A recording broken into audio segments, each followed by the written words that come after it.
What's going on, Colts Nation? I appreciate you joining me for another video where today we're going to talk a little bit about Jonathan Taylor and the play. You know what I'm talking about. If you watch the game, when we're talking about Jonathan Taylor, you know what I mean. The play. The play that at the end of the day, honestly cost us a game when you think about what happened afterwards, okay? You think about the play. Colts were slated to go up 19-7 before Jonathan Taylor's touchdown was overturned because he fumbled it before the goal line. He gave it away and it went out of bounds in the end zone. Touchback Broncos football. We were outscored 24-0 after that point. Second half, where in the third quarter, Colts typically not great this season. Fourth quarter, really good. That was our bread and butter. We got outscored 21-0 in the fourth quarter. A stupid trick play, okay? That is Shane Steichen's fault. Calling that trick play when we were only down 4 and we were in Broncos territory. Why are we calling a trick play? It was like 2nd and 4. What are we doing? But nonetheless, the Jonathan Taylor play is what flipped the game.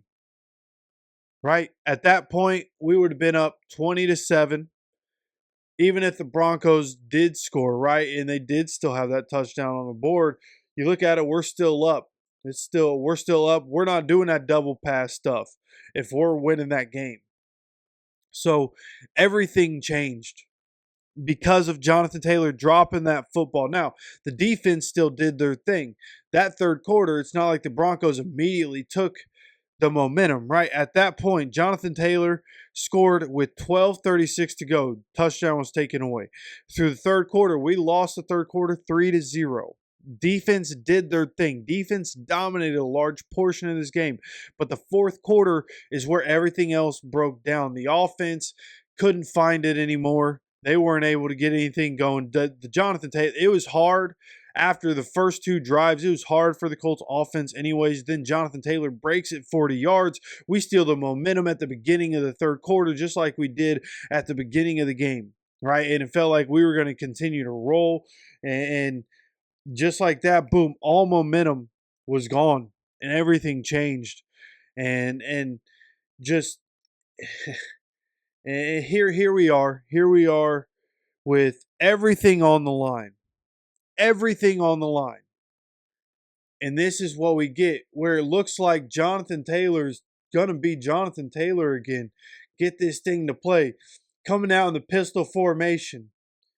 Having Ogletree come up next to him. Boom. I mean, the blocking here is incredible.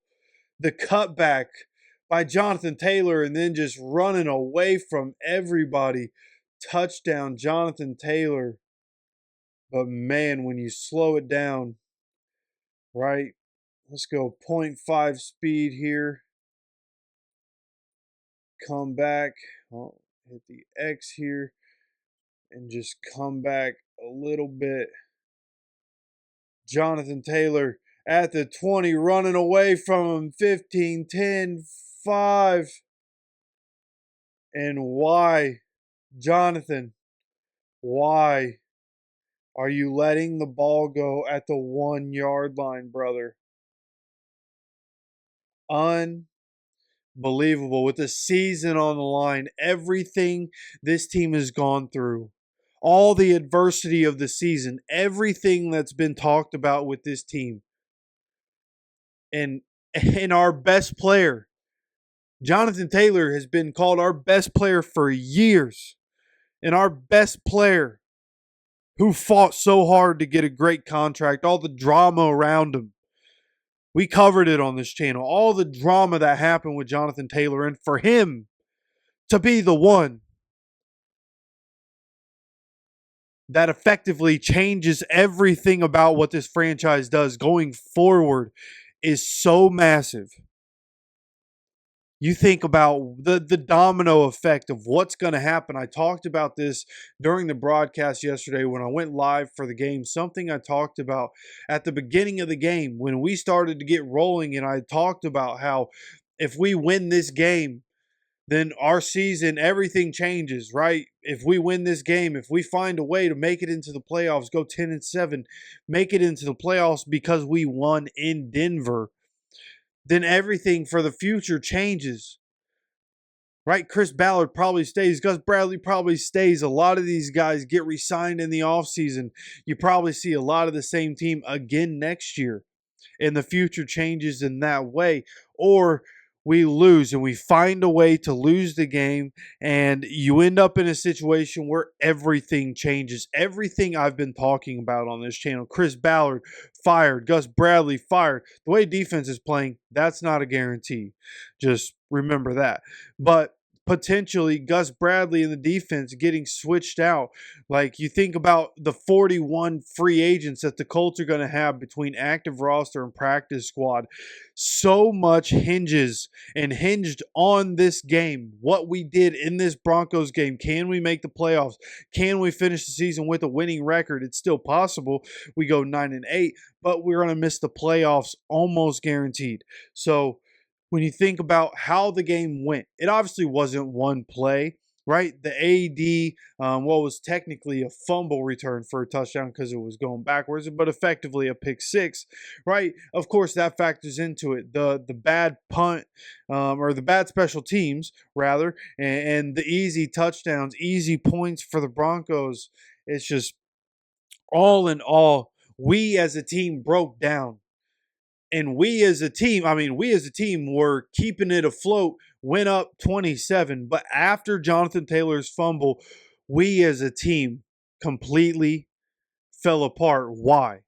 Because the best player on the team did the most uncharacteristic thing he could ever do.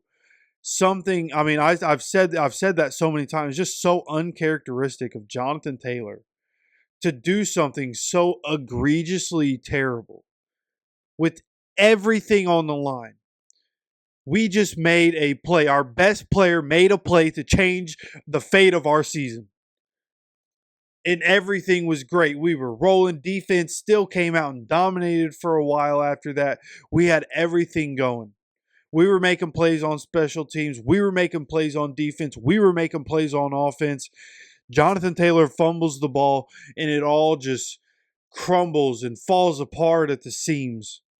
And all of a sudden, the 2024 season, which looked like it was headed for a magical playoff run, in an instant, it's over. And it's because we as a team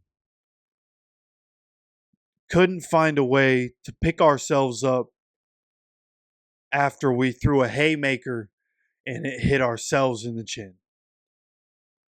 Just all game long, between fumbles and interceptions and penalties, offensively, defensively, special teams returns. When you hear a comedy of errors, I've never seen a more perfectly defined football game for exactly what that phrase means. And for that to be the downfall of the 2024 Colts is a punch in the gut. Jonathan Taylor being as electrifying as he is and taking us to the highest of highs. Jonathan Taylor scores that, and I think we're going to the playoffs. And then we come back from commercial break, and you just knew. I think everybody collectively, we all knew at that moment that the game was over. And I think at that moment, we all collectively knew that the season was over. We knew what was going to happen, and it happened. And here we are. The Chargers could completely fall apart, lose 3 games, and we make it into playoffs if we win 3 games. But with who they play, I just don't see that happening. So playoffs basically out of the picture. And what I know is that this is going to be a hard pill to swallow. But we're going to go forward. We have a game against the Titans. We have a game against the Jaguars. And then one against the Giants mixed in there. So Couple of division games coming up. Still going to get pumped up for those. And we still have a chance to go 9-8 this season. We still have a chance to see development from our quarterback, and just to be able to see. I mean, it's an audition for the future at this point, and who's going to stay, who's not, who's going to possibly get re-signed, who's not. If we fall apart at the end of the season, boy, a lot of conversation to be had there. But there's a lot of conversation to be had either way with the way this season's gone, with the possible roster turnover that we're going to have. A lot to talk about. So make sure you subscribe. Make sure you have notifications on so you get notified anytime we have new content dropping on this channel. Going to continue to be live for the games on Sunday, so make sure you're dropping by for those. Of course, I appreciate you stopping by for another video. And as always, take care of yourself, take care of each other, and go Colts.